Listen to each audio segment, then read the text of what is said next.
जुन्या वर्षाचा शेवट आणि चालू वर्षाची सुरुवात ही स्वामींच्या आशीर्वादानेच व्हावी म्हणून आम्ही निघालो भुई गावामधील स्वामी समर्थ यांच्या मठामध्ये. भाईंदरमधून ट्रेन पकडून आम्ही उतरलो वसईमध्ये. वसई स्टेशनला उतरल्यावर बस हा उत्तम पर्याय आहे, कारण लोकल रिक्षावाले 200 ते 250 रुपये घेतात. बसमधून प्रवास करायला 30 ते 40 मिनिटं लागतात.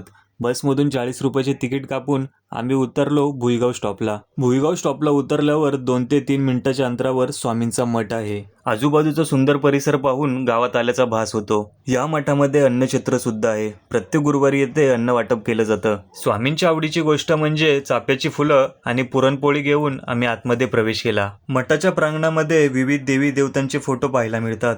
लोककथेनुसार असं सांगितलं जातं की श्री स्वामी समर्थ महाराजांनी भुईगावमधील ग्रामस्थाच्या स्वप्नामध्ये येऊन दर्शन दिलं आणि त्या ग्रामस्थाने सेम तशाच रूपामध्ये मूर्ती राजस्थानला जाऊन बनवली आणि ती आत्ताच्या मठामध्ये स्थापन केली आहे. तुम्हाला कधी वेळ मिळाला तर भुईगावच्या या मंदिराला नक्की भेट द्या, कारण स्वामींच्या दर्शनावेळी एक वेगळीच आध्यात्मिक ऊर्जा जाणवते, जे शब्दामध्ये सांगताच येत नाही. स्वामींच्या कृपेने तुमच्या आयुष्यामध्ये सुख, शांती आणि समृद्धी लाभो.